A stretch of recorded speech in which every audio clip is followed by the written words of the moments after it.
Oh,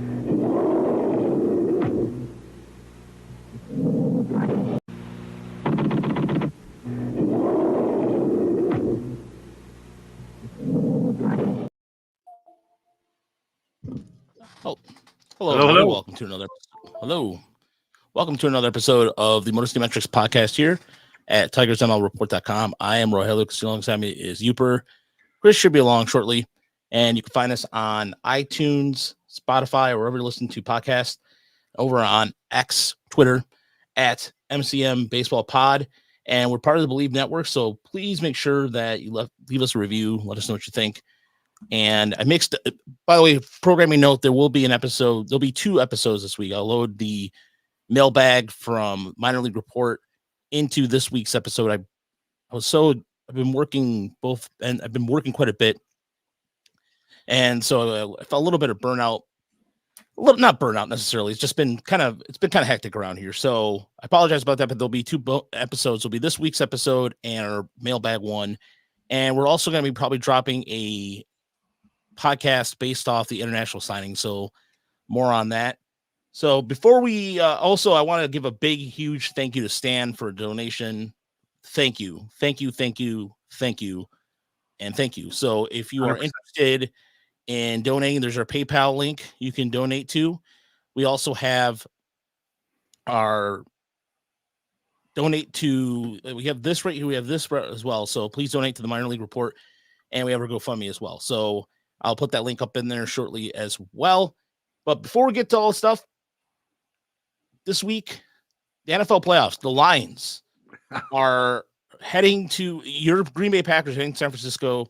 Yes. So it's an old NFC Central rival or field to the playoffs. And the NBA is in full swing. BetOnline has you covered with all the up to the second odds, news, and scores. With additional odds, lines, trends, and info on both desktop and mobile, you can access the world's best wagering system information at your fingertips at any time. Head there today to get in the action, see all the updated odds. Remember to use promo code BELIEVE, BLEAV, to receive 50% off your welcome bonus and first deposit. Bet online where the game starts. So if you're a Lions fan and you want to put some extra money on just the adrenaline rush you're feeling for Sunday, there you go. So, they're going to take apart Baker Mayfield. Yeah, they are going to. Yeah, I think it's what's going to be good about this weekend is I think the Packers might have a chance to win San Francisco. It's slim, but they've been playing so well. They throttle the Cowboys and good. I mean, we're not going to go too heavy in the NFL analysis there, but glad Dallas lost. The ball don't lie, as Big Cat said from Barstool. Well, I just think the Cowboys are probably they seem like a team for a long time now. It's always had a bit of a front runner mentality. So when the Packers jumped on them early, it all went downhill for the Cowboys quick, and Packers just kept piling on. Yeah, and you know what? And I'm glad. I mean, it was just watching the former Mike McCarthy like, stop breathing. What just happened? Yeah. Anyway, it was fun. I'm not going to be able to see Saturday night's game though. We have had long-standing reservations. That's my wife's birthday, but that's okay. If they win, I'll watch the replay. If they lose, I don't want to see it anyway. So, did you get a haircut? By the way, Stan, I want to know if you got a haircut. I did get a haircut. I was looking like a member of I was like the 5th Beatle. I was like basically like Ringo Starr, 1968. I usually wear caps anyways, but if I don't wear a cap, I look like this, and it's getting out of hand. So on the cap I go. There you go. But yeah, plenty to get to too. I do want. There's a couple of ways to go start with the show. Baseball America and Baseball Prospectus released their top prospects list and fared very well for the Tigers. We'll get a little more on that. We'll get in the international signings just a bit. Again, some of these players we won't see. Who knows? Yeah, for a long time, but that might be some we see sooner than later. So we'll see that. And then there's also the Tyler Nevin sweepstakes are finally over as he hit the roulette. Because Chris was, every time there would be a signing, Chris was almost guaranteed to say Tyler Nevin, but his number was called today. And we'll get to that a little bit as well. But I did want to start the podcast with the story that came out, I believe it was yesterday. And I think that it's interesting. So in a sense that somehow this organization is going to come away unscathed, and that's the Diamond Sports Group. Yeah. The regional sports operator for 37 teams, and this story was on ESPN, across the NBA, MLB, NHL, dropped, humongous. This was yesterday, that announcing a partnership with Amazon that, if approved in court, will place local games on Prime Video and allow the company to emerge from bankruptcy in a reimagined state. So what the number that pops out here too is, and it secured $450 million from creditors to fund a reorganization plan, plus an additional $115 million provided by a new minority investor in Amazon. In exchange, Amazon would have access to all MLB, NHL, and NBA games in which Diamond possesses streaming rights, giving fans nearly 2,000 markets direct-to-consumer access. So if you have Amazon Prime, well, you have a reason to watch it again. I mean, I don't really watch Amazon Prime, but this is huge. This is huge, Uber. Oh, it's potentially a sea change in the way we consume sports, right? And you have a system that was kind of dying because people are leaving cable. That was in, it was hard to envision what they're going to do to keep the viewership that they've had. This is potentially a lifeline for them, and it's fantastic, I think. I mean, why not bring a dynamic, large company entity into the picture with, vast money behind them? I think it could work out really well. I'm also interested, is this the day they're able to get everybody in the room and say, hey, we don't need blackouts anymore, right? I mean, if there was ever a time to make a massive change that would be very popular, this could be it. Yeah, and you know what? Here's where, and OBK brings up a good question too. The question is, will they charge a premium beyond Prime to access this stuff? And if there's any indication, you look at, I think I was reading a story, I believe it was along the lines of possible class action lawsuit with the NFL, because with everything that's going on with them too, you have to get the Peacock network to watch the Lions games this weekend, or period. And so there's always these new add-ons. And so it's almost to the point where I've always been told, like, you'll never see when you have to pay for sports, pay-per-view sports, pay for the major four. Well, that's ridiculous, because if you're a cable cutter, and let's say you have Tubi or you don't have regular antenna, so you cannot watch, unless you have a regular antenna, you cannot watch the games locally. You have to, because even like Tubi, for example, will show alternate programming. They won't show the whatever game is on. And so I think for now they'll lull you with, hey, Amazon Prime, but then they're gonna have Amazon Prime Plus or something like that. They always find a way to nickel and dime you. And it's I've been paying $129 a year for a long time for MLB.com's feed, right? For the whole MLB.tv. So I'm in the demographic who is perfectly willing to shell out a couple extra bucks to get the games on something convenient for me, especially if they do away with the blackouts in some fashion. I'd be 100% in, unless it was really cost prohibitive. Yeah, Chris, I don't know if you heard the part where we're talking about the Diamond Sports Group. I don't know if you saw the news yesterday, right? I saw that they're reached a deal with Amazon for 5 teams, including the Tigers, right? Yeah, so they secured $450 million from creditors to refund an organization plan, plus $115 million provided by a new minority investor. So they're basically walking away, just, I don't want to say scot-free, but unscathed a little bit. I'm looking forward to the Detroit Tigers Jack Reacher crossover.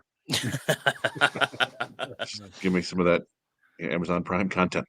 What else does Amazon do? Did they do Lord of the Rings show, or was it? They had The Boys, which is that superhero show. Yeah. So the Jack Ryan series is pretty good. Yeah, Chris likes that show. Chris quotes that show quite a bit. I'll get a random text from him. Which one? Jack Reacher. Oh, yeah. Well, yeah, I started watching it with Tara. Yeah. I haven't watched, as much as I'm in I think I'm kind of superheroed out a little bit, but The Boys does look interesting, but I could see a crossover. There could be some numbers crossovers. I mean, really what I watch Amazon Prime for is I have the outside of, I mean, I used to watch it quite a bit because I had Stars streaming on it too as part of the package, but I primarily have like my old cartoons on there, like the real Ghostbusters, obscure stuff that I particularly like on there. But Bosch, yeah, that's a good show. That's a good one. I haven't watched that. I get that same thing. It's on the laundry list of things, but I did watch the first episode of True Detective with Jodie Foster being the lead, and that's interesting. I watched the very first season of that, which was terrific. The one with Woody Harrelson and Matthew McConaughey. It was partially at the beginning of the reconnaissance. And in particular, there's one episode that ended with this tremendous 5-minute tracking shot, like this uninterrupted shot where they're running through a bunch of different houses with a helicopter. Yeah, it was amazing. But then I heard the second season was garbage, so I never watched another one. I just finished watching the second season. Is that the one with Vince Vaughn? Yeah, the Vince Vaughn one. I can't take him seriously as a villain, but the third one was redemption. But the first season is still one of my favorite seasons of TV ever. That's how good it was to me, at least. Wow. Yeah. Check it out. I just watched. Apparently, we've had Apple TV for I don't know a year. I didn't know.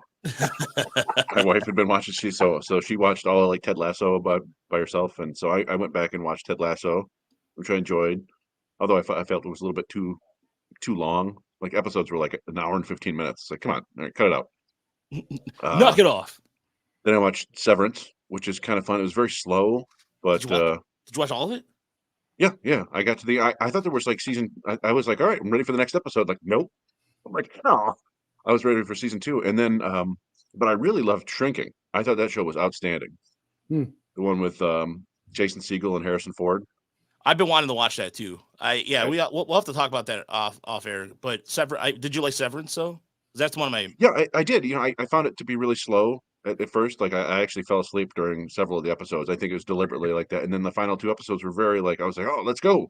Yeah. And then and now I'm waiting for season 2. So yeah, same here. That's a show I could go on and on about. But so that's okay. So the reason why, Sam wanted to know why the Tigers are landing on their feet from all this chaos in not Minnesota and San Diego is because the Tigers were one of the few that were actually in the black. They weren't losing money. They were doing pretty well. So the Tigers were their regional network was doing fiscally responsible. Yeah. I don't know. I can't pretend to know all the financials behind all this stuff, but the Padres were certainly spending a lot more money on baseball, and so were the Twins. So I don't know if that had anything to do with it or if it was all behind the scenes. I saw that wasn't the initial deal was for 12 teams, and it was rejected on antitrust grounds, right? So I don't know exactly why the Tigers were one of the 5 that made it, but it's fine with me because we have Amazon Prime, but I don't know how many people do have Amazon Prime. Yeah, that was just talking about that too, where the NFL is going through it. Same thing with antitrust because the whole you got to get a Peacock subscription. Yeah. If you do, you can watch MacGruber. Or you can watch old episode of Cheers. I mean, Cheers, great sitcom. Cheers. Yeah. One of the first to have running storylines, right? Yeah. I'm sorry. That's on. I think that's on Paramount because that was a Paramount show. I can't, like I said, I just so many. I don't know how everybody keeps up with it. So, but there is a. Okay, well, you know what? We have an informed listener in here too. Ian says, aside from the distribution and access to fans, curious how this impacts payroll. Padres had to ask for a loan, and the Twins, Guardians, and Angels had cited as an issue why they didn't spend. Well, Cleveland never spends anyway, so it doesn't really matter. But Seattle had to reduce spending, so I'm wondering if that has something to do with Seattle too. And that's gonna be interesting how that lays out because and there was another question too about Todd was wondering if the Bally Sports personnel will have the Tigers look.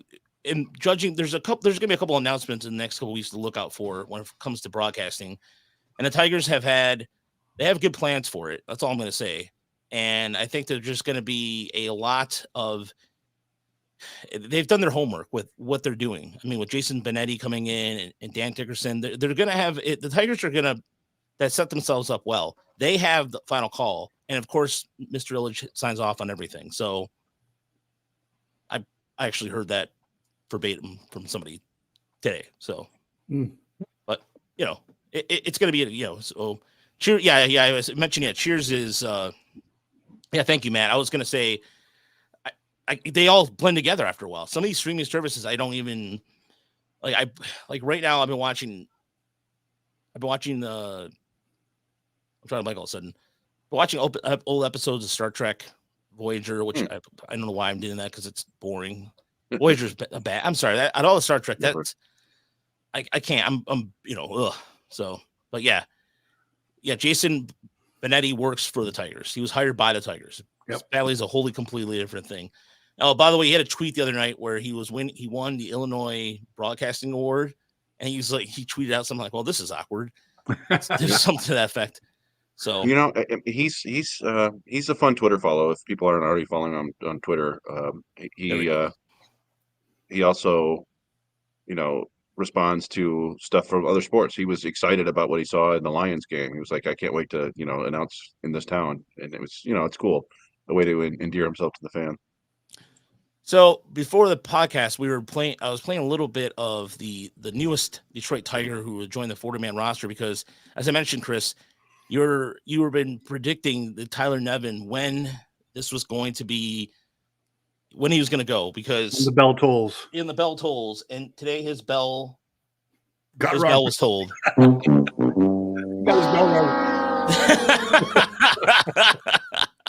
I'm not laughing. By the way, we're not laughing. That sounds really horrible, and we're not laughing at him. He's a paid professional athlete, and he makes more money than I ever will. But that being said, he makes room for the newest Tiger, and it is a right-hander out of he pitched a little bit all over last year, and Devin Sweet.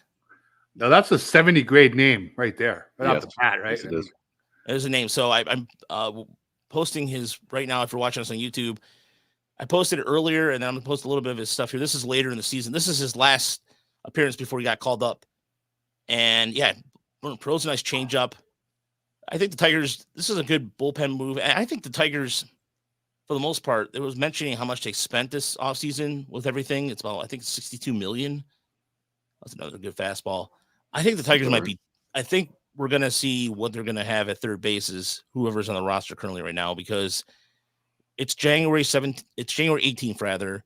There's still a lot of names out there, surprisingly, but I thought by now at least Blake Snell would be off the.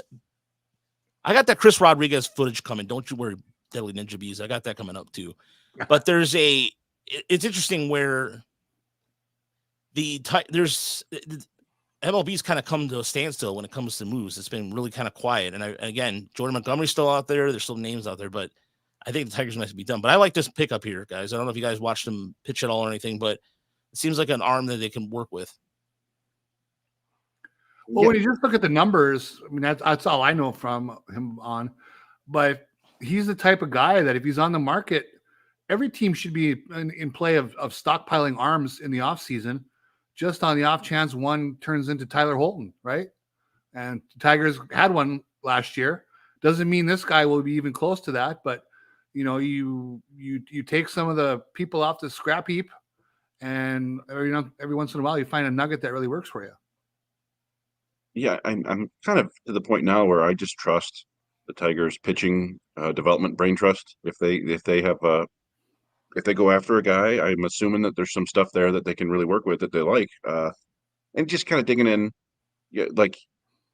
Sweet has really solid minor league numbers in his career. He's been pretty much a reliever the entire time, and he only got a couple innings in the big leagues. It wasn't pretty, but it's hard to judge from that. And his pitches have some interesting characteristics. I think you could see from this video we're showing that he's kind of got. I think his fastball probably has a good bit of ride to it. I know it's on righties. Yeah, on righties. It's not like a ton of spin or like high velocity, but I bet it works better than you'd expect up at top of the zone. You just got to pop up there, and yeah, he's known for having a really good changeup. So, and I think the slider has some interesting characteristics too. So yeah, it's a solid bullpen arm. At the same time, I think he's been on like 4 different organizations in the last 2 months. Yeah. So it wouldn't shock me if somebody else comes along and the Devin Sweet era is over before it even begun. But yeah, I don't know. It was the Tyler Nevin just always felt like he was surviving. He survived like a series of roster cuts, and then people were kind of celebrating when he was let go, and I don't like that I don't like that because either. Yeah. it's a bummer. And it's not like Tyler Nevin was actively hurting the Tigers. I mean, he played probably a little bit more than he should have, but it's not on him. They gave him a chance, and it didn't work out. So I'll be interested to see if anything comes of Devin Sweet. It is, as you said, a 70 great name. Yeah, there's a lot of, especially he's going to be on the 40-man roster. So he could start the season in Toledo. He could be, who knows? I mean, but it does give the Tigers another arm to work with. And again, here's where, but this kind of brings up the names that are left out here in the market: Montgomery, Snell, Bellinger, Chapman, Hader, Kershaw, Belt, Martinez, Soler, who, by the way, played in a game last, I think it was a couple days, maybe it was a couple days ago in Miami with a bunch of other Hispanic players as they were playing Miami-Dade Community College. And I was jealous for two reasons. One, 1,400 people showed up, which is a really good crowd. And two, it was 80 degrees. Meanwhile, here, it was the throes of winter where it was -4 at some point around. And today, so. Saw a fun weather report where it was like 80 in Miami, but like 30 in the Panhandle. And it was so cold in Florida that they were issuing a falling iguana alert. Oh, yeah. I guess if it gets cold enough, they just kind of collapse and fall out of trees, and they tell people, hey, just leave them alone. They're okay. They're not dead. Like, wow. All right. So yeah, interesting weather these last couple of weeks. But I think, in general, I think we've reached that point where it's kind of a game of chicken now. I did hear see some scuttlebutt about the Astros maybe going after Hader, which would be a big name. But I think it's teams have gotten to this point, and they're willing to wait out these free agents to see if they're going to take something less than their market value. And free agents, I think, for the most part, are saying no, which good on them. We'll see what happens. I think I still expect a small flurry of movement here in the last couple of weeks before pitchers and catchers report, and then we'll start seeing all the kind of the guys, the fringe players, the Spencer Turnbulls, if you will, taking maybe a minor league invite or a minor league deal with an invite to spring training or a 1-year deal and things like that. I think those will kind of come pretty heavy, and maybe a week after the bigger deals are done. But yeah, it's right now it's just kind of, like I said, game of chicken. It'd be fun if Turnbull goes to the White Sox and ends up facing the Tigers. It would be kind of fun. Yeah, that would be. I love that. I would love that irony. By the way, it was funny. I'm continuing to write for Fansided, and I'm actually going to write for the White Sox blog every once in a while too. So, but there's just I wanted to add that caveat because the White Sox as an organization do fascinate me. But so you can start the rumor. Yeah, Turnbull rumored to White Sox. Oh.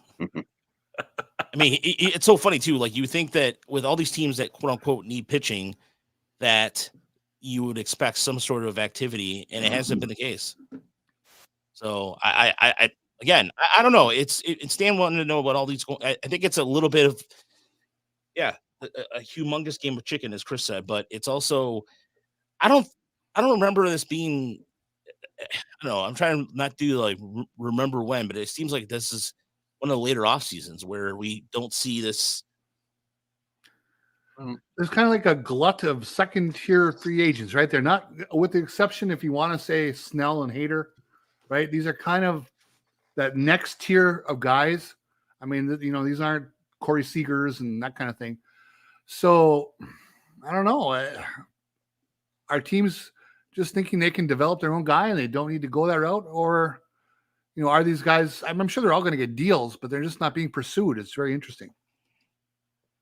What's interesting, by the way, is the next bit of news is the Tigers do the whole entire international free agent signings signing period took place over the last, I would say, week or so, and some of these signings go back a while anyway. So, but there's one name that the Tigers are tied into, and it's, for once, the Tigers are favored to have a big name involved in this, and so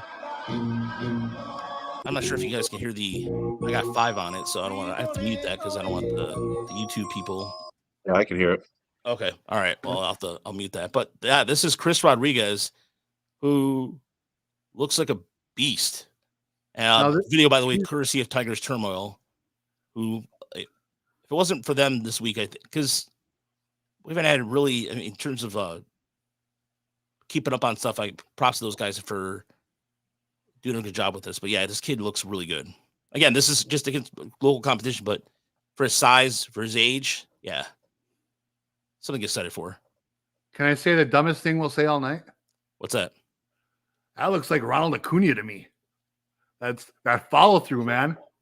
It's a beautiful follow through. That's a Ronald Acuna, baby. Well, he's. I mean, I don't know his exact dimensions, but he looks pretty tall and lanky. Yeah. He's class 2025, right? So yeah. We'll see what happens. But yeah, I guess he's considered one of the more highly ranked players from that class. So it would be nice to, as you said, Raj, I think we were discussing, and I think Christian Santana may have been a top 10, considered a top 10 international prospect, and Javier Osorio might have been as well, or at least top 15, top 20, but they really haven't been, as far back as I can remember, haven't been tied to anybody in like the top 5, and he's got a chance to. So they look malnourished next to this guy. I'm sorry. Well, this swing looks a little steep to me, but I'm not. You see him, like, he's got a lot of whip in it. So yeah, we'll see what happens. That's the thing about like you said right now. The Tigers Turmoil, they were all over the international signing stuff, and it's just it's something that try to follow, but it's hard to care that much, unfortunately. It's just, given the Tigers' track record and even the track record of good organizations, you don't really see these guys for 3-4 years tops. And then if they're really good, you see them in like 6 years in the big leagues. It's tough. I was saying, there easily could be another presidential election before he gets here. Yeah. Not just this one, the next one. 2028. Yeah, you're talking about guys who are like, these are guys who might not, if they reach the majors, it might be 2030. Yeah, and one of those things too where we had to do. So I went around a lot of Instagram accounts, and this is where I'm not trying to put my age here, because that's not what I'm trying to. Well, it sounds like I am, but it was doing a lot of Instagram digging around for information on these guys, because I mean, I can read Spanish pretty well, so a lot of it was just easy translation. And some of these players have been around or in camp since November. So, yeah, well, the big guy that they signed this year, Nestor Miranda, he could have been signed last year apparently, but they didn't. I guess he just held out for more money or waited to the next year for a bigger deal. So, and that was like, we found a picture of him from, I don't know when it was, but we posted it in early December wearing all Detroit Tigers gear. So yeah, these are not necessarily secrets here. And that's the thing. I think 2 years ago, or 2 signing periods ago, I spent a day or two just kind of roaming around looking at pictures and videos on various Dominican Academy pages on Instagram, and found a couple guys the Tigers were wearing Tigers gear. I'm like, okay, who's this? And yeah, sure enough, they were signed. They were announced to sign a couple weeks later. So if anybody feels like doing that sort of sleuthing, you can. I just I don't know. And ultimately, I'm not sure the juice is worth the squeeze, if you will. A lot of these guys won't even make it to the States. So I just posted these signings in YouTube. The copy and paste job there was terrible. But well, like Tigers Turmoil had that first, right? But also I think Joe Doyle had it too, right? Chris Rodriguez.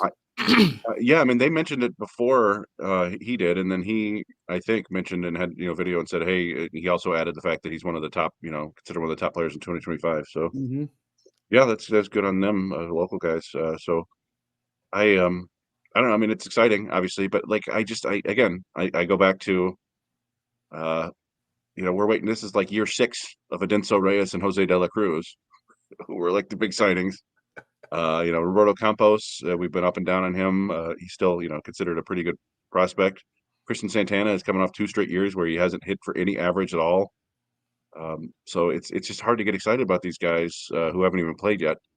But as I was saying to Roger earlier, like, you never know. Every year you could end up with somebody who just explodes.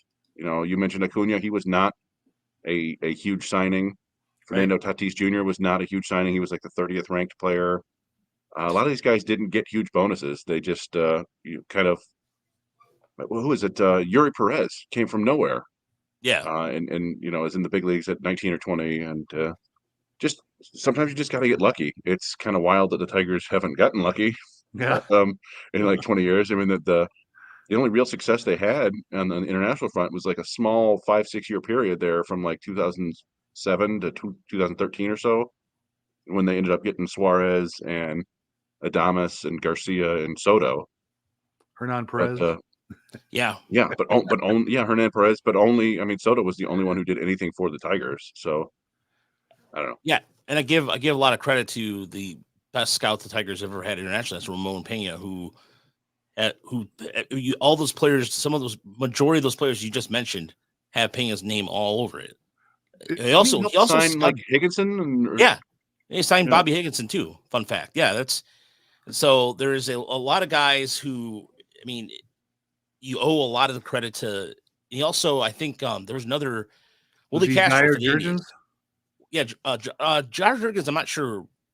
Maybe not him, but I know with Willie Castro with Cleveland, because when he got called up to Detroit, they had a special day.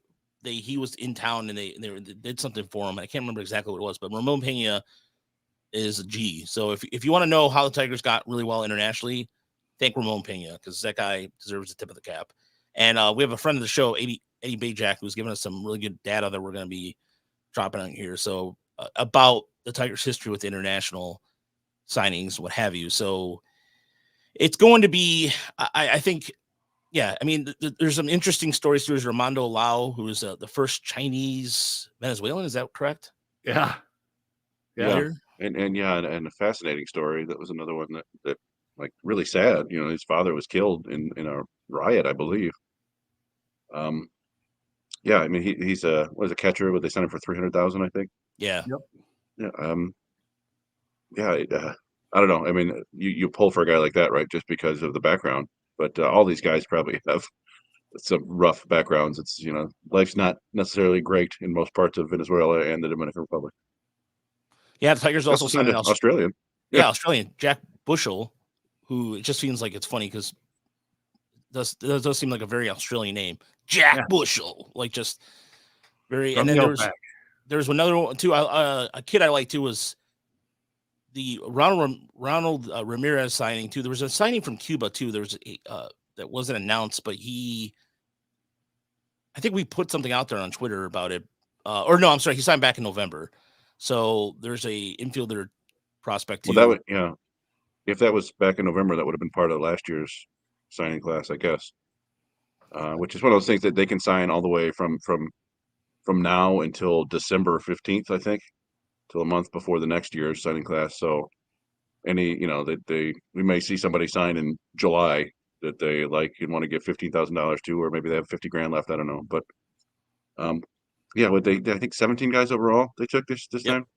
So far, another one too looked promising was Jose Dickerson. It's just because he looked like a shortstop. That's all I say that for. Well, there were two.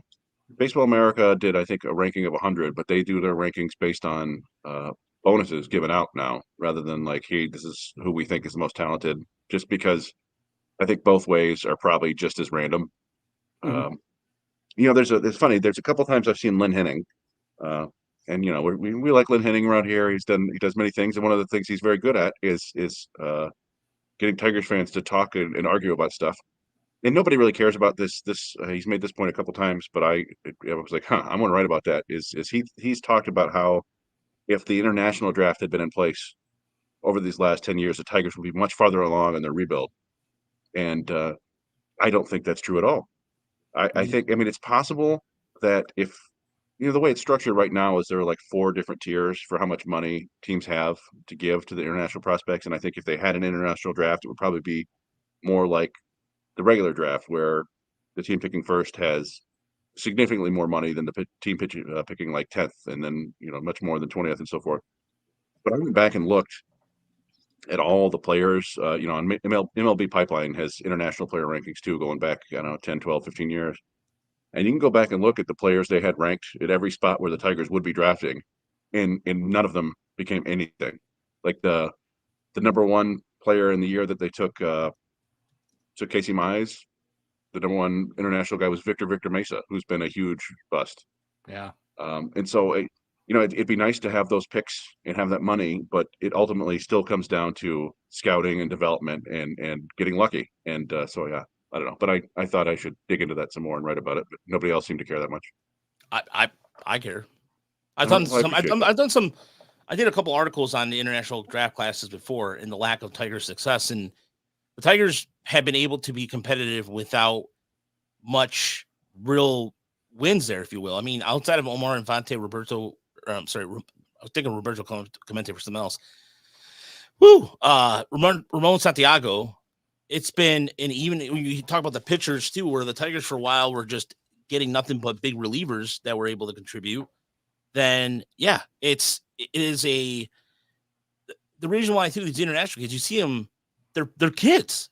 I mean, I think the scouting, the hardest job to me, when you look at scouting, is international scouting. I mean, not to say that at least at college here, you understand how the funnel works, you understand how all that happens, but you have handlers in international side of things. You have circumstances that are beyond, they're nothing normal. Nothing what an average kid may appear to be normal here. So plus you have a language barrier, the stress of that, and learning a new language. There's culture. A lot. The culture. It's a culture shock thing too.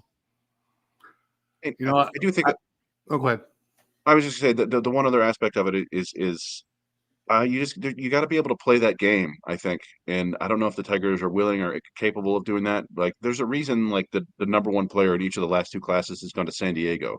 They're doing something right down there, whether, you know, greasing the right palms, talking to the right people, or just being down there in greater force and having the relationships. But, you know, they go and land Ethan Salas, who's like a top 10 prospect in baseball after 1 year. And then this year they got the top prospect in, that was Leonardo DeVries or something like that.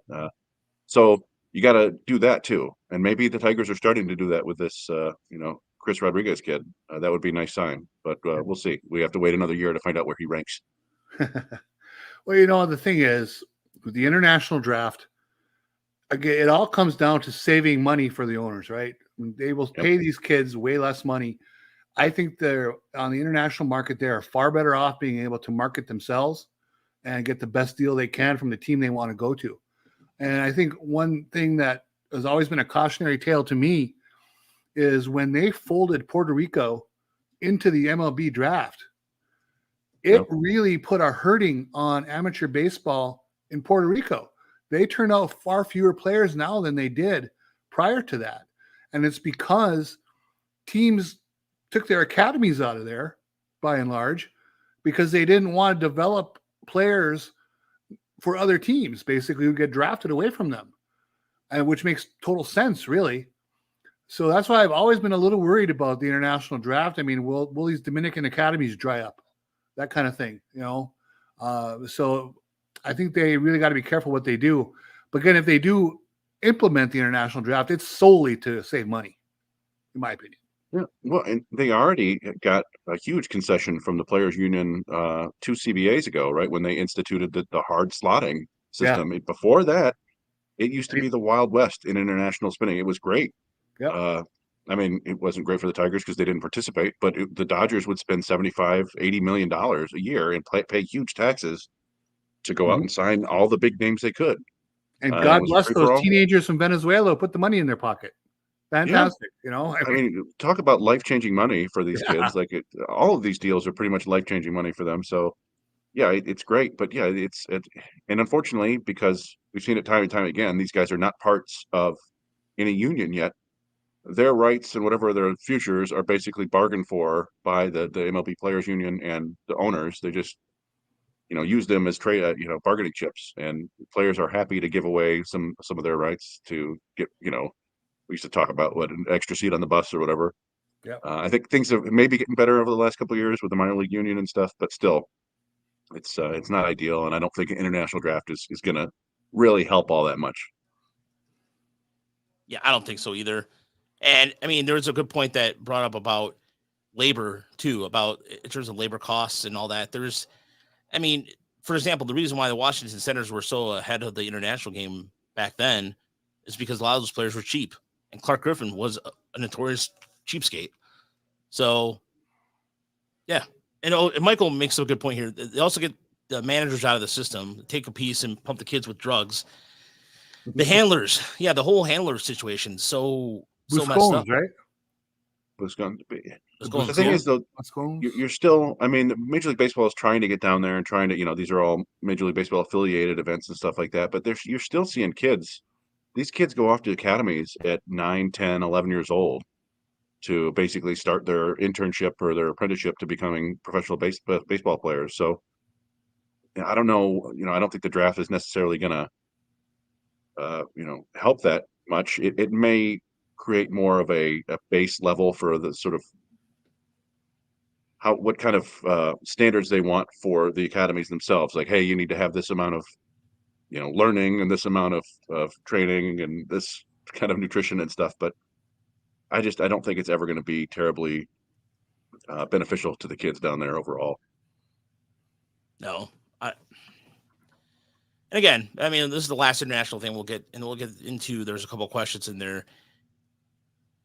If we see, if the Tigers somehow, with the prospect starts a season of an international signing within the last year or two, starts the season at Lakeland or West Michigan, then you immediately get excited for that because it doesn't happen.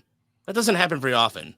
And so there was a couple of pitchers last year who I thought maybe might make the jump up to West Michigan or even Lakeland for that matter. It didn't really happen. So, yeah, but I mean, go ahead.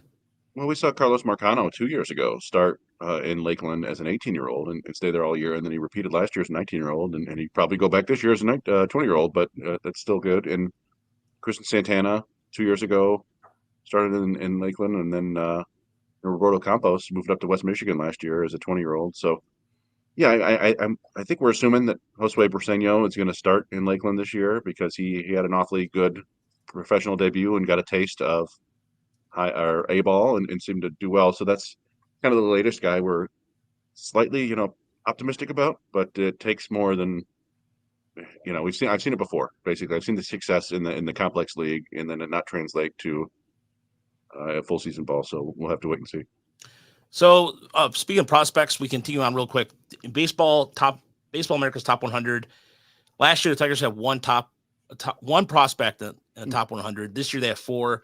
Max Clark at number 19, Jackson Jobe at number 20, and he was also named the second best right-handed pitcher according to MLB Pipeline, outside of Paul Skeens.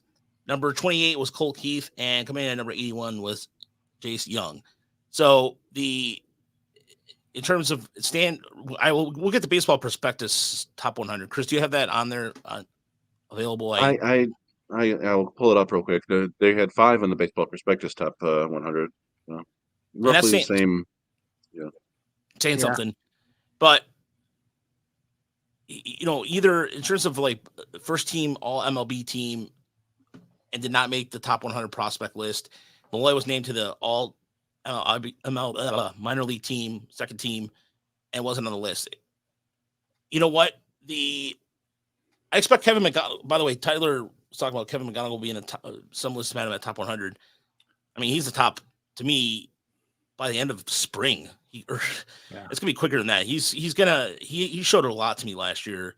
But the answer to Stan's question, it is just it could be an age thing too, because Justice is a little older, but it's so subjective when it comes, and it's a small sample size, as somebody mentioned there too. I mean, Bigby just started hitting over the last year and a half in terms of really hitting the ball. And prior to that wasn't really he was another 4 fielder or type in the Tiger system. So I think for his age, he gets hurt by age a little bit, but it also, you think about some of the Brewers have I don't know, I'm drawing a blank on the kid's name now all of a sudden. Churio. There's other systems out there that are way deeper.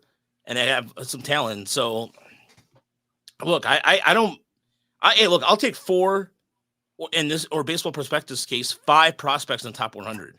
That's progress. Right, I've got the Baseball Prospectus top 101 here. Okay. Jackson Jobe comes in at 17, Colt Keith 22, Max Clark 24, Jace Young 66, and Kevin McGonigal 79. So yes. And where's Marcelo Meyer? Oh, all right. Let me look. Meyer. Let's see. I filtered for Detroit. Let's see. Meyer. I think he's in the 30s. 32 according to Prospectus. He's still in the top 20 according to. I think he's still ahead of Jobe according to Baseball America, but it's close. Let's see. Where is he? Yeah, he's still 14 to Baseball America. I guess they're chalking up all of last year to injury. And I'm Jobe still was gonna. 20, right? I'm still waiting for what's gonna happen too. We're still gonna get those jackasses on social media when Meyer has a good game and Jobe struggles and post. So Uper does want to see the world burn. Absolutely. Well, we can talk a little bit more about Baseball America. Not only do they have both sites have awesome, if you can subscribe, you should. They both have awesome supplemental information too, in addition to just the list. And Baseball America had the guys who just missed, and Malloy and Madden were both among the 15 names who just missed. So you can count them as top 115 prospects if you want. And they also mentioned that Parker Meadows and McGonigal got votes. So they're probably top 150 prospects to Baseball America. So you're talking eight prospects in the top 150. That's not bad. Not bad at all. And then Jeff Ponce, friend of the show, wrote his favorite article, he says, of the year, which is the best stuff among the pitchers in the top 100. And he had Jobe down for both his slider and his changeup as really outstanding stuff. And he even wrote, I wonder if Tigers fans are still upset about the Marcelo Meyer, about that pick.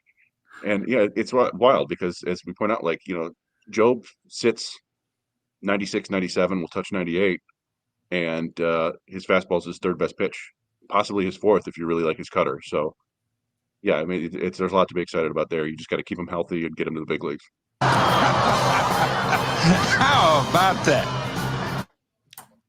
Yeah, I only wanted to play that because I haven't played that in a while. Go ahead, Chris. Well, and on the Malloy and Bigby thing, I think I think the minor league awards are basically given by performance, right? Mm-hmm. And prospect lists aren't.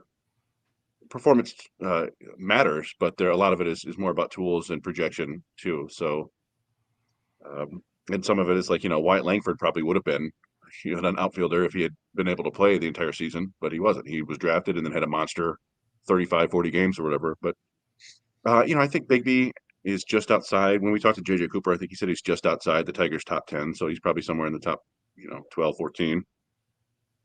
Now I will say this one other thing, and I've kind of hinted at this or previewed this in private chats.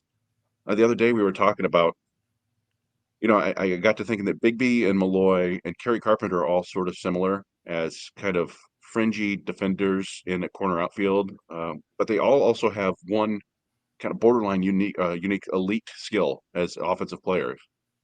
Carpenter, it was power. In 2022, he had the highest isolated power of anybody in minor league baseball with at least 400 plate appearances.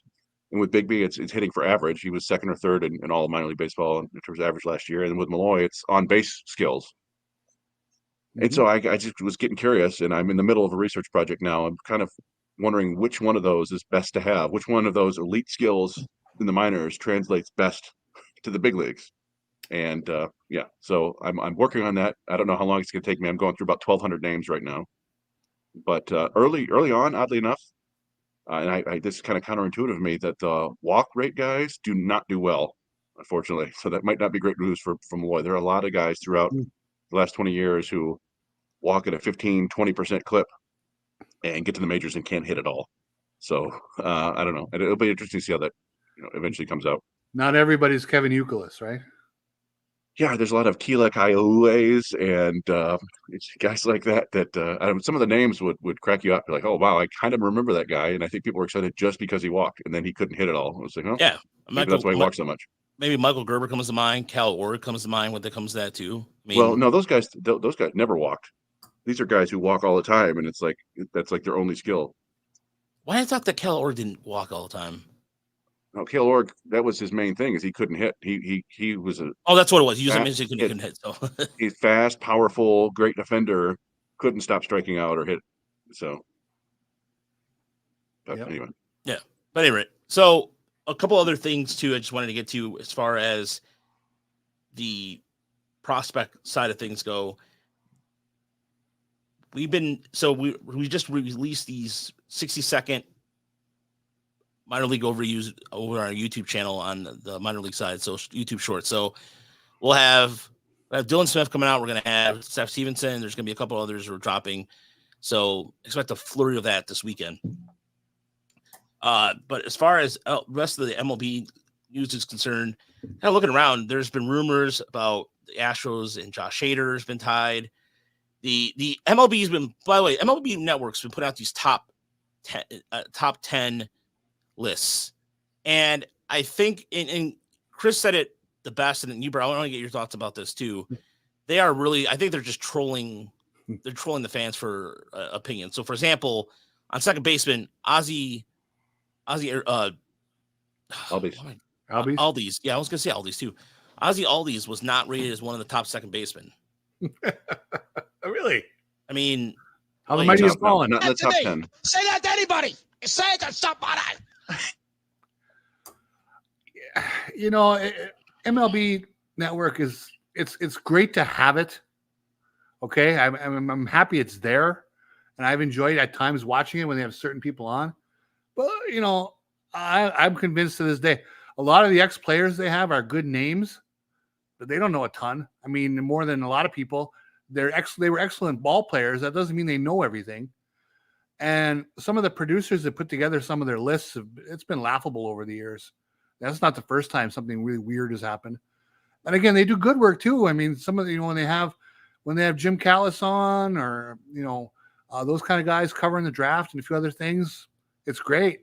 But it's very hit or miss on that network.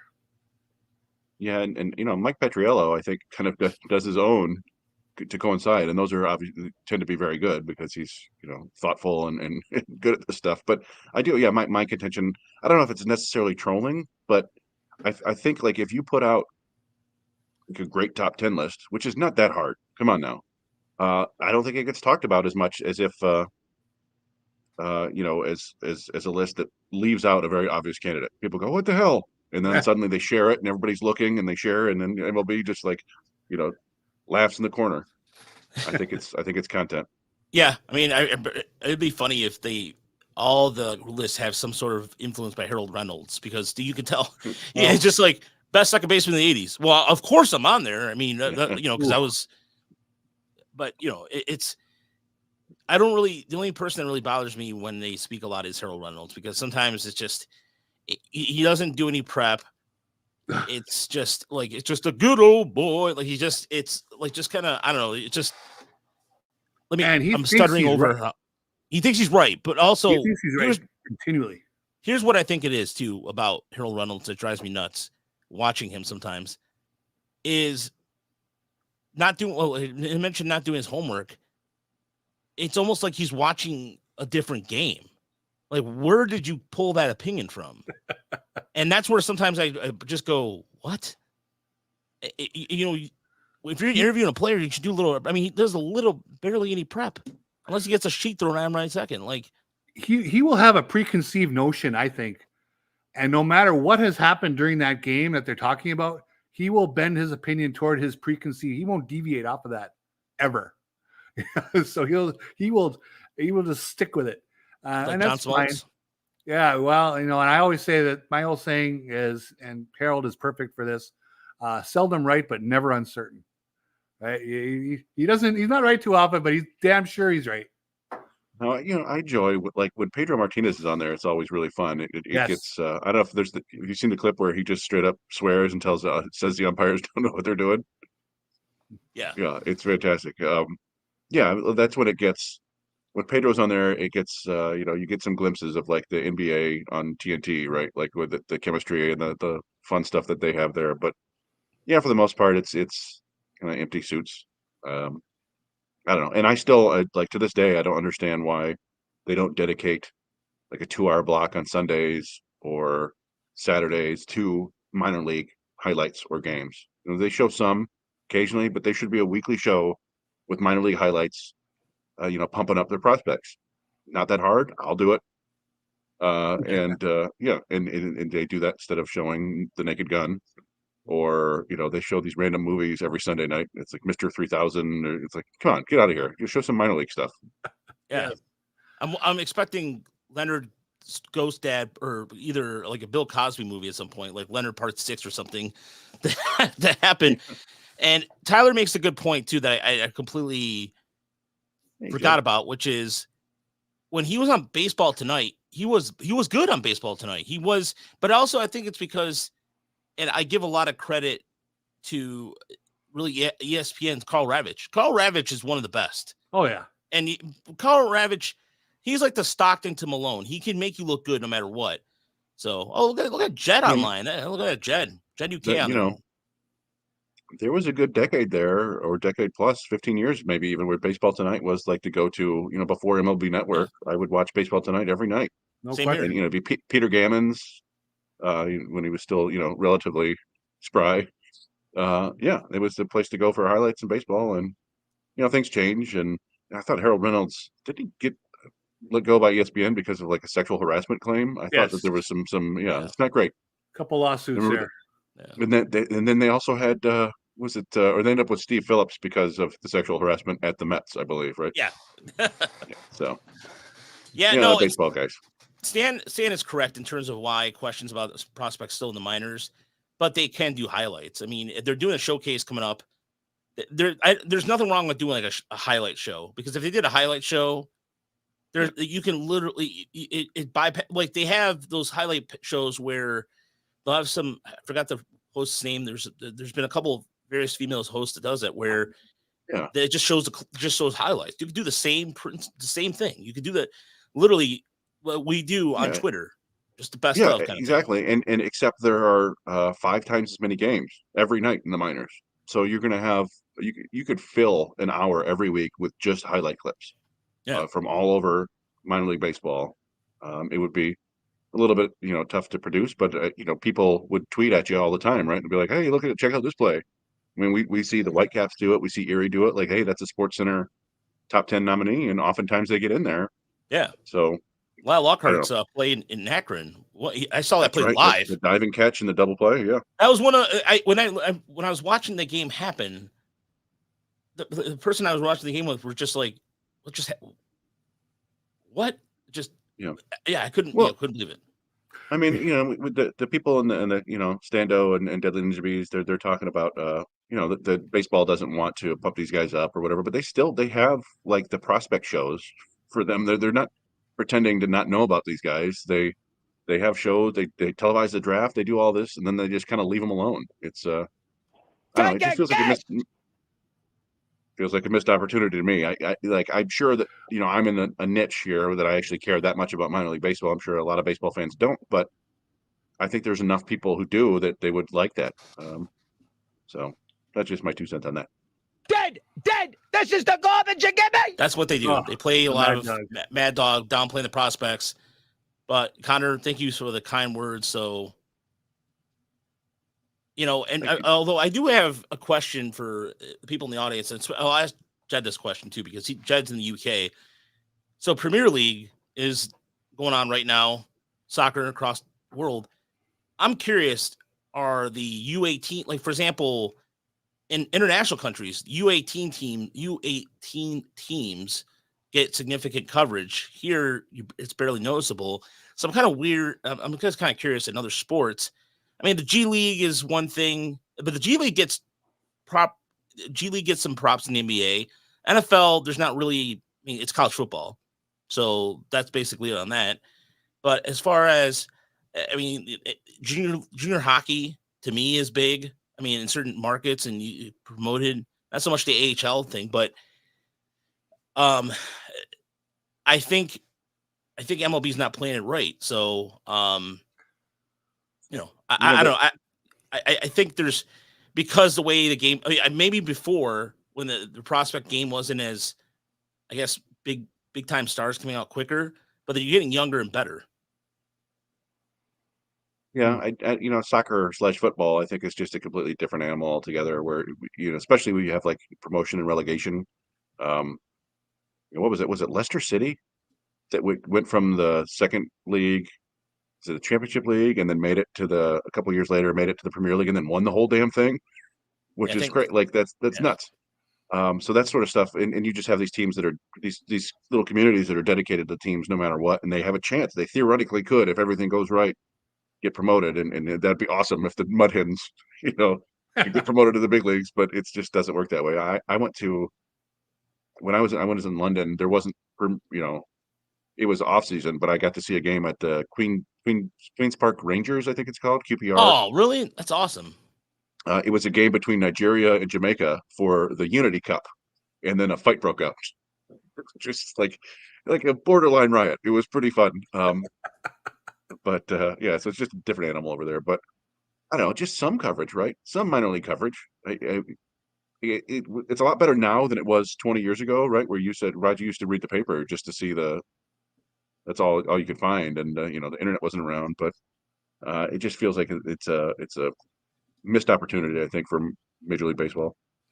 I mean, by the way, as far as if anybody's curious, Jed, to answer the question here, different kind of soccer, because there's 100 teams that are in lower leagues that are not affiliated, individual teams and communities with their own youth systems, etc. Okay.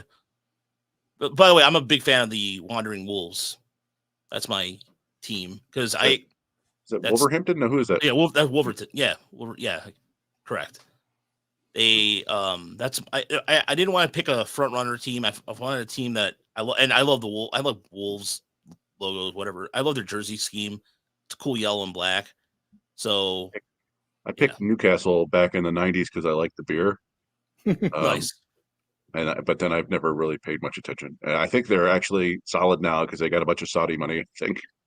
So I was like, well, that doesn't count. I wanted them to have like Newcastle beer money, but whatever. Yeah. Yeah, there's the by the way, it at one point too, there's a sweet logo, the Detroit Cougars. There was a soccer team in the 60s that had like a parent club in France. So a lot of these other teams had it. So the Wolves had Wolves USA, and LA had the Wolves in England, and so on and so forth. But anyway, I get nerd out a little bit. I'm not gonna nerd out with soccer, but at any rate, yeah, I was just kind of curious how it worked on that. So, but so Dusty, so there was another thing I wanted to get to before we get out of here. I feel like was there something? We talked prospect rankings. We talked international prospects. Oh, the Blue Jays, by the way. Oh, the Blue Jays signed Cuban pitcher Yariel Rodriguez to a deal. So I did like that idea. I like that idea quite a bit for the Jays. He could be a swing guy, and that's a really good move for Toronto. I do remember Detroit Rocker Soccer. Walter asked if anybody here remembers the Detroit Rocker Soccer. Oh, yeah. I do remember. In fact, I played travel soccer. I played travel soccer in the early 90s, and we had some Rockers players come and like scrimmage with us, which was kind of fun. But then I quit to drink, and as you do when you're 13, 14. But yeah, I was just talking with my friend the other day. Again, this is completely off the rails here, but that kind of indoor soccer doesn't seem to exist much anymore, which I played a ton when I was in my early teens, where like it was basically soccer on a hockey rink, with the boards and line changes and all that stuff. And now kids, they're just giant domes and they play indoor soccer. It's just regular soccer inside. But yes, the Detroit Rockers, that was fun, fast paced. Yeah. But anyway, Yariel Rodriguez, I know he was a guy that you were into ever since the World Baseball Classic, and it's cool to see him sign in Toronto. They haven't made a ton of moves, so they need something there. It'll be interesting to see if they use him as a reliever or as a starter. By the way, the Detroit Neon too they went from the Rockers to the Neon to the Safari, and then Neon was just because they were sponsored by Dodge when the Dodge Neon came out. Nice. Walter asked what team I played for. I was actually, I believe I was sponsored by Mike Ilitch. We were in Little Caesars League Soccer. So nice. I don't remember. We were the Brighton Express or something like that. I don't know. like I said, I quit like 3 months in to go drink, which is probably the right decision. Yeah, I mean, you don't want to end up where, as far as like, I played soccer in high school too. I played for 2 years. I played my freshman year and I played my senior year, and then I played a bunch of indoor with my friends. In fact, I actually played an alumni soccer game this year. My high school had some sort of thing going on, and Wow. yeah, it was interesting because I haven't played. You can play different positions. And I got to play goalie, and I understand why people don't want to play goalie because, holy cow, like just the ball's coming at you so fast. I don't know how anybody does it. So props to anybody who can play goalie. And I'm trying to find a picture of my soccer days, because there's a picture of me floating around the internet somewhere of me in a polyester jersey circa 1995. A polyester soccer jersey. Yes, that was a thing that existed, folks. But anyway. Yeah.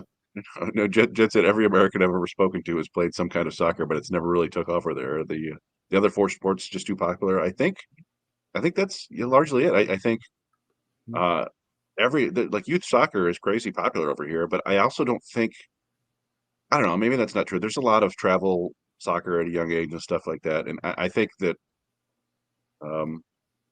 I'd love to see more good soccer players come out, come from America and go out and play in the Premier League in Germany and Spain, all that stuff. But yeah, I think that our best athletes tend to gravitate toward football and basketball. The problem with travel sports, and I think Gino Auriemma has talked about it in basketball, and I wouldn't doubt, and I know it's a problem in baseball. As an umpire, I can see it. And I wonder if it's the same in soccer. Those kids never practice. Too many games, not enough practice. Too many games. Yep. And their skill level never really, the finer points of their skill level never really get sharp, in my opinion. I can tell you that much. They never practice. No, they never. You know what? This is my team. This is my freshman year in high school, because I ended up going to cross players country on a team. Yeah. So I was right there. That's me on the bottom next to this gentleman right here. Yeah, polyester jerseys, polyester 70s jerseys. Nice. Anyway, I ended up going to cross country where I did a lot better, and we didn't have a cross country team my freshman year. So anyway, yeah, that's my trip down memory lane. Those Umbro shorts, yeah, Walter, those were the Umbros. Yeah, those were awesome. The Adidas Samba shoes. Yeah. I don't know if just to bring it back to baseball.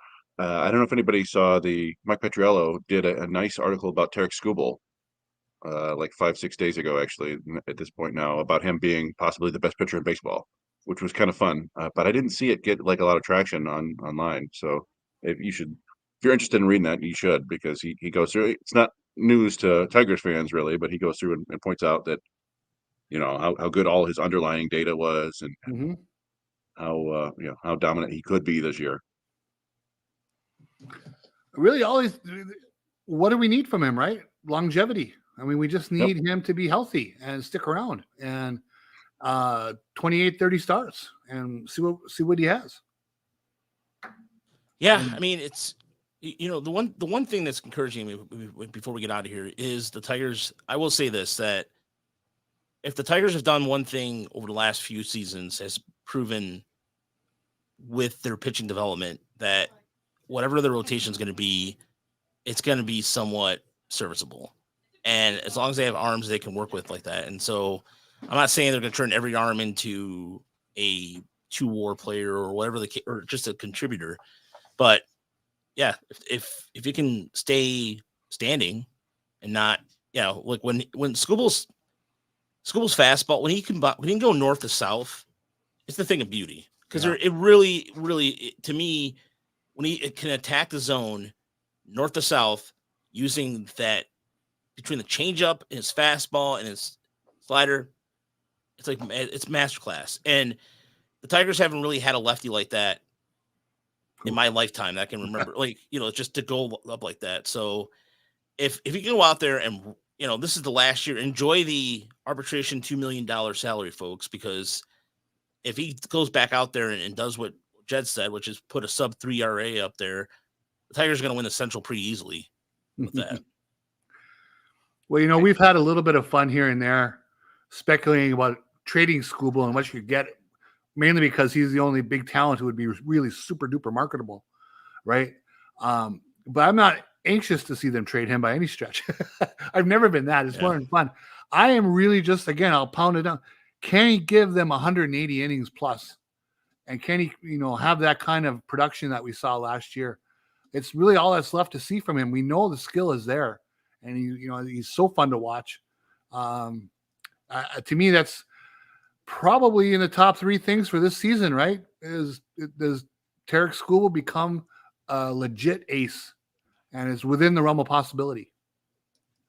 Yeah, one of the things I don't think I realized, and Petrella mentioned in his article, is that Skubal's September by OPS against was the second best month ever by a Tigers pitcher, behind only Doug Fister's September in 2011. Skubal had a 367 OPS against over 30 innings in September. Wow. So, that was he went 4-0 with a .90 ERA, 43 strikeouts and 4 walks in 30 innings, only 14 hits. Now September, can be deceiving, but yeah, the stuff is there. I think the demeanor's there. I've always kind of viewed him as kind of like a Scherzer type mentality. I do wonder if we're going to start seeing a little bit more. It's because Scherzer wasn't insane on the mound, I think, until later on after he'd really established himself. He didn't start going nuts and like you're snarling on the mound, and I think we may see that from Skubal soon. Look, before we get carried away, let me preference this. A lot has to go right for the Tigers to win the division this year. Their offense, as old BK said, is correct. It is dog shit. It is. I mean, there's still many holes on the offense. I'm not. Before you try to say, I'm slappy about this, there's still a lot of work the Tigers need to do in order to get that. I mean, look, but here's the thing. The rest of the division hasn't done anything. They really hasn't. So it's an easy qualifier to, here's the thing. If there is a lot of unknowns, again, there's no guarantees. Bass is correct, but name another team in the Central that's done better to improve themselves and would go against. I mean, look, the Tigers win a division doesn't mean they're going to go to the World Series. Doesn't mean anything. So, I mean, to me, it's just the offense is way too much of a variable, and they don't have enough guys for power. So that being said, but it's not this division. So it's dog shit.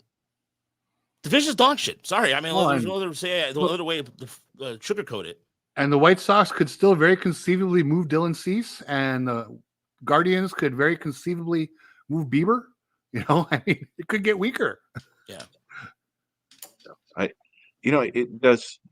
A part of it, I maintain, is part of it's the market. There just aren't the bats out there that can really help you that much. Maybe there are some available via trade, but also part of it, I think the Tigers really are expecting significant growth from all their younger players, and significant contributions from their rookies. Now that's probably not the wisest thing to expect, because we've seen plenty of baseball. Some guys are going to regress, some guys are going to get better, but I think it's arguably the best route to take at this point, given the other hitters that are available.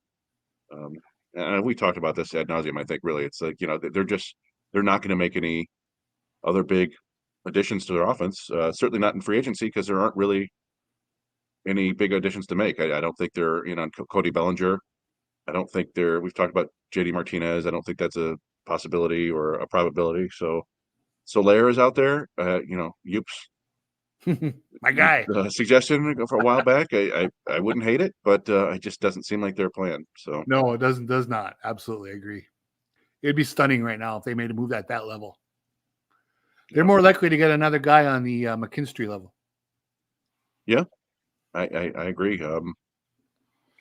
But we'll see. We'll see. There's still time. We we were last year. What was the big discussion last year about? It was all about who's going to make the roster, and then they went and signed McKinstry or traded for McKinstry like the last week of spring training. Like, well, yeah. Oh, there was a bat out there, wasn't there?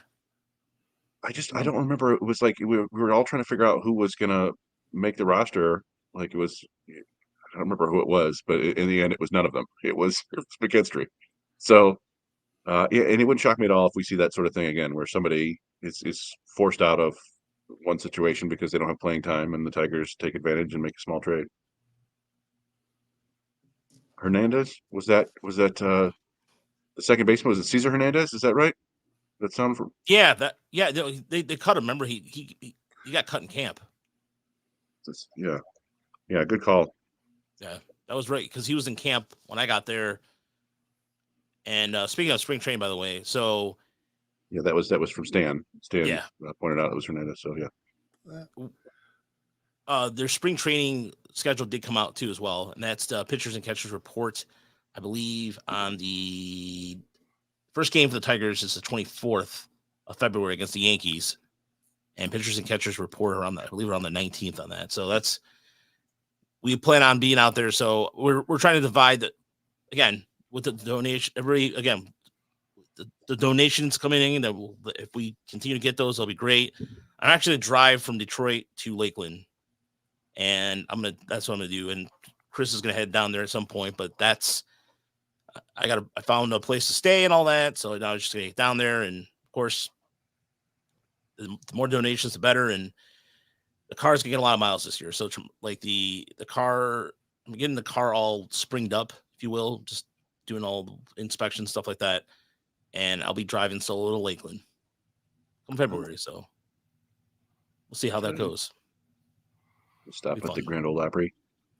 There you go. Well, it's not 75 South, but no, I don't know. I again, whatever happens here next couple weeks, we'll But and there's another question in there: who you guys think will end up being the better player, Max Clark or Wyatt Langford? Well, I mean, we haven't seen enough of Max Clark. I mean, we're going on what he did in high school against Indiana high schoolers for the most part. But he has the skill level. He put on displays on the showcase circuit every summer through his teenage years. Langford is older. If Wyatt Langford was 18 or 19 right now, where was he at that stage, right? Right now, Langford looks like he's well ahead, and he should be. He was a major college player, got off to a hot start in the pros, and that's great. But we won't know. I mean, that's one of those unanswerable questions now for about 3-4 years, really. Yeah, I mean that's going to be that one has replaced, I think, the Job versus Meyer question. I mean, I think you're right to say we haven't seen enough of Clark to know he may end up being an absolute monster.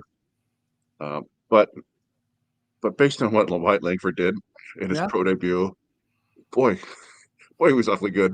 It's like he was doing like Mike Trout level stuff. Now he's only played left field, so there's not going to be as much defensive value. We're projecting Max Clark to center. But I'm just looking at these stats here real quick. Yeah, 44 games. He hit 360, 480, 677. 1157 OPS across 4 levels. Made it up to AAA. 10 home runs, 12 stolen bases, 36 walks, 34 strikeouts in 44 games. Yeah, there's a chance that Langford ends up as like a MVP level hitter. Chance Clark does too, right? It's just we've seen more from Langford already. Yeah, it's too early to say. It's also minor leagues, right? Who knows? Yeah, by the way, when I watched Jackson Jobe pitch last year in AA, in his only AA start, that was when, if anybody watched that start, they would have just had to swallow their pride and go, like, I think he just silenced everybody with that start. That was domination. Just go up there and do that. And so, Harrison, by the way, thank you for the $2. We appreciate it. Exquisite. It's our first exquisite of the 2024, isn't it? There you go. I think so, yeah. Yeah. So happy New Year to you as well. We saw Job in person 4 times last year, 4 or 5, and he had one rough outing against Fort Wayne where he gave up, I think, 3 home runs. But the rest of them, it was ridiculous. And we had the radar gun with the spin rate on it, and you're going like, dear God, like it's nuts. And he's not walking anybody, and he's commanding 4 pitches, and yeah, it's kind of wild. I think we kind of maybe we don't, but I feel like maybe we underappreciate the leap that he took in a single year from being a guy who had really, interesting stuff, but wasn't necessarily a great pitcher, and to being a guy who's like, oh my God, like this is dangerously close to like a future ace. So I still have pictures of the radar screen of the radar of his spin rate on my phone. Yeah. Like, so I remember because we were posting it on Twitter, and I was just going the entire time just looking at my, well, this is not just an example, but just like, damn. yeah. And look, Yeah, you remember you were tracking the time, and you were writing them down, right, Chris? And then I was just going, yeah. Yeah. I'm like, I think we were tracking them, and then we took pictures of the radar gun and sent them into the Discord. And it was, it's 3,100, 3,200 in the slider at 85, 86 miles an hour, and the fastball's 96, 98. It's 25, 2,600 spin rate. The cutter's like 2,800. The changeup's like 1,700. The stuff is great. Just keep them like you said, keep them healthy, get them the bigs. Yeah, this Tommy John's getting like a truck. All right. On that note, thank you so much for listening to the live broadcast. Of course, you can find all our stuff over at TigersMLReport.com and part of the Believe Network. Check out all the great content. Our guys over at the Bleachers guys are doing a really good job with the Lions coverage right now.